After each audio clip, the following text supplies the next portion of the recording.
잠재의식에서는 생각이라는 작용과 응답이라는 반작용이 일어난다. 현명하게 생각하면 저절로 현명한 결정을 내린다. 모든 기도에 응답을 받을 수 있는 건 아니다. 누구나 이 사실을 알고 있다. 회의론자들은 이러한 증거를 대며 기도가 효과 없다고 말한다. 하지만 회의론자들이 간과한 것이 있다. 응답을 받으려면 기도의 과학적인 작동 원리를 이해하고 효과적으로 기도해야 한다. 그 작동 원리를 이해할 때만 어떤 기도는 왜 효과적이지 않은지 깨달을 수 있다. 그리고 기도의 효과를 보기 위해서는 실용적인 방법을 사용해야 한다는 필요성을 느끼게 된다. 만약 원하는 만큼 기도의 응답을 받지 못한다면 어떻게 해야 할까?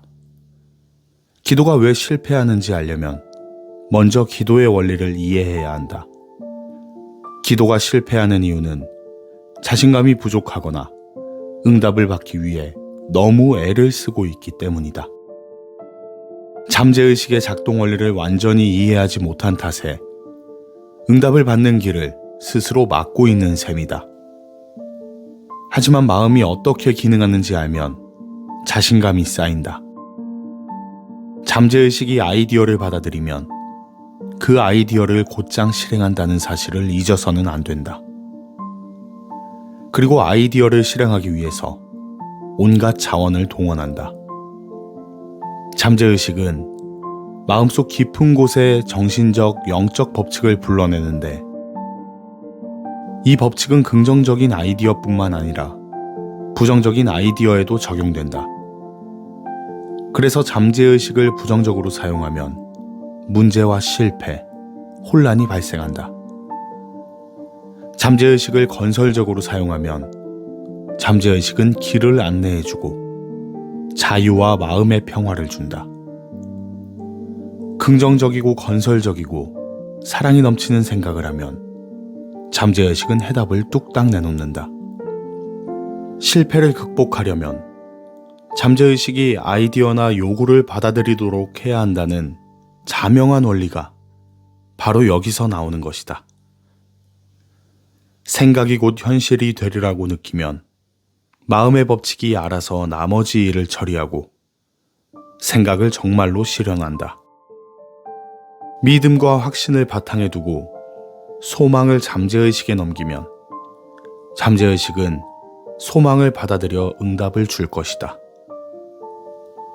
나를 위해 무언가를 하라고 잠재의식을 압박할 때마다 실패를 맛볼 것이고 성공에 가까워지기는커녕 한 걸음씩 멀어질 것이다. 정신적으로 무언가를 밀어붙이면 잠재의식은 되레 응답하지 않는다. 잠재의식은 믿음이나 현재의식이 받아들인 아이디어에만 응답한다. 일이 원하는 대로 되지 않는다면 다음과 같이 생각하기 때문이다. 상황이 점점 나빠지네. 절대로 기도에 응답받지 못할 거야. 빠져나갈 도리가 없군. 절망적이야. 어떻게 하면 좋을지 모르겠어. 난장판이야. 이런 말을 하면 기도에 응답을 받지 못하거나 잠재의식이 기도에 응답을 받는데 협조하지 않는다. 제자리 걸음하는 군인처럼 전진하지도 후퇴하지도 못한다. 한마디로 원하는 지점에 다다를 수가 없다. 택시를 탔는데 택시 운전사에게 목적지를 6군데나 말했다고 해보자. 운전사는 머리를 쥐어짜며 혼란스러워하거나 그럴 거면 그냥 내리라고 할 수도 있다. 설령 내가 말한 목적지로 향하더라도 목적지에 도착하지 못할 확률이 높다. 어디에 내려줄지 그 누구도 모르기 때문이다. 잠재의식을 활용할 때도 마찬가지다. 택시 운전사에게 목적지를 정확하게 말해야 하듯 분명한 아이디어를 품어야 한다. 항상 빠져나올 길이 있고 속 썩이는 병을 고칠 방법이 있다는 결론을 확실하게 마음에 새겨야 한다. 잠재의식에 있는 무한한 지성은 답을 알고 있다. 현재의식이 명확한 결론에 도달하면 마음은 그 결론을 실행한다. 마음을 편하게 가져라. 건강하다고 잠재의식에 명하면 잠재의식은 신체를 건강하게 만든다. 하지만 가장 중요한 것은 마음을 느긋하게 먹는 것이다. 마음을 편하게 가지자. 세세한 내용이나 방법에 집착하지 말고 최종적인 결과에 확신을 가져야 한다. 건강, 돈, 인간관계 등 어떤 종류의 문제가 되었든 문제가 해결되었을 때의 후련함을 느껴보고 중병이 나았을 때의 기분을 기억하라. 그러한 느낌이 잠재의식의 시금석임을 명심해야 한다. 다시 말해, 느낌이 생생할수록 잠재의식이 아이디어를 실현할 확률이 높다. 그래서 새로운 아이디어는 완성된 상태여야 하며 아이디어를 주관적으로 느껴야 한다. 미래에 일어날 법한 일이 아니라 지금 일어나고 있는 일이라고 진짜로 느껴야 한다. 의지력이 아닌 상상력을 이용하라. 잠재의식의 힘을 얻는 것은 길을 막고 있는 장애물을 치우는 것과는 다르다. 열심히 한다고 해서 더 좋은 결과가 나오지는 않는다는 뜻이다. 의지력과는 관계가 없다. 의지력을 사용하는 대신 이 일이 어떻게 끝날지, 일이 마무리되었을 때 얼마나 큰 해방감을 느낄지 상상해보자. 현재의식의 지성은 분명 길을 막으려 들 것이다. 부정적인 비판을 하려는 관성에 저항하고 머리로 문제를 해결하려고 하는 습관을 제쳐놓아야 한다. 단순하고 순수하면서도 기적을 일으키는 믿음을 고수해야 한다.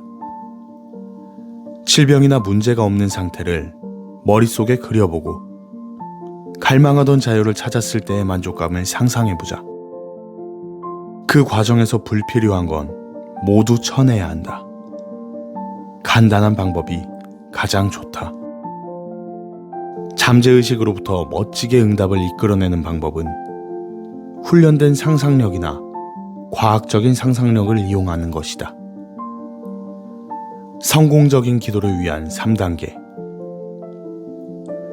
믿는다는 것은 무언가를 진실로 받아들이고 그 상태로 살아가려는 의지다. 믿음을 계속 유지하면 기도에 응답받는 기쁨을 누릴 수 있다. 성공적인 기도를 위한 3단계를 따라해보자. 1. 문제를 파악하고 인정한다. 2. 잠재의식에 문제를 맡긴다. 잠재의식은 문제를 가장 효과적으로 해결하는 방법을 알고 있다. 3. 문제가 해결되리라 확신하고 마음을 편하게 가진다. 의심과 망설임은 기도의 효과를 떨어뜨릴 뿐이다. 병이 나았으면 좋겠다. 기도에 효과가 있었으면 좋겠다라고 자신에게 말하지 마라. 마음속에 드는 느낌이 일의 성패를 결정짓는다. 조화와 건강은 내 것이고 잠재의식의 무한한 치유력이 나를 통해 효과적으로 발산된다. 확신을 가지고 건강하다는 생각을 잠재의식에 보낸 후 마음을 편안하게 하고 잠재의식에 나를 맡겨야 한다. 조건이나 상황 앞에서 이 또한 지나가리라 라고 말하라. 마음을 놓고 확신하면 잠재의식에 나의 아이디어가 새겨진다. 이는 잠재의식을 활발하게 움직이게 해서 아이디어가 구체적으로 실현되도록 한다. 열심히 노력했는데도 안 되는 이유. 에밀 쿠에는 프랑스의 저명한 심리학자다. 미국에서 에밀 쿠에의 강연은 큰 인기를 끌었고 많은 추종자를 낳았다. 에밀 쿠에의 여러 통찰 중에 눈여겨볼 만한 것은 욕망과 상상이 부딪힐 때 언제나 상상이 이긴다는 주장이다. 그는 이를 역행의 법칙이라고 불렀다. 바닥에 놓인 좁은 판자 위를 걸어간다고 가정해보자. 거리낌 없이 판자를 따라 걸을 것이다. 이제 똑같은 판자가 6m 높이의 벽과 벽 사이에 걸쳐 있다고 가정하면 판자 위를 걸어갈 수 있을까? 아마도 걸을 수 없을 것이다. 긴 판자 위를 걸으려는 욕구가 판자 위에서 발을 헛디뎌 땅으로 떨어지는 상상과 충돌하기 때문이다. 설령 판자 위를 정말 걷고 싶을지라도 낙상의 두려움으로 쉽게 판자 위에 발을 딛지 못할 것이다. 떨어진다는 상상을 극복하거나 억누르려고 애쓸수록 땅으로 곤두박질 친다는 생각이 머릿속을 더 강하게 지배한다. 의지력으로 실패를 극복하겠어 라는 생각은 실패에 힘을 싣는다. 정신적인 노력은 점점 자기 패배로 이어지고 원하는 것과 정반대의 결과를 낳기도 한다. 의지력을 행사해야 한다는 사실에 초점을 맞추다 보면 무력감이 도드라진다. 예를 들어 초록색 하마라는 말을 들었을 때 초록색 하마를 생각하지 않고는 100일 수 없다. 의지력을 행사하는 건 초록색 하마가 계속 생각나는데 그만 생각하기로 결정을 내리는 것과 같다. 잠재의식은 항상 마음을 강력하게 지배하는 생각에 반응하기 때문에 초록색 하마가 마음을 지배하면 잠재의식도 초록색 하마에 응답한다. 잠재의식은 서로 모순되는 명제 중 더 강력한 것을 받아들인다. 아마 이런 생각을 하고 있을 것이다.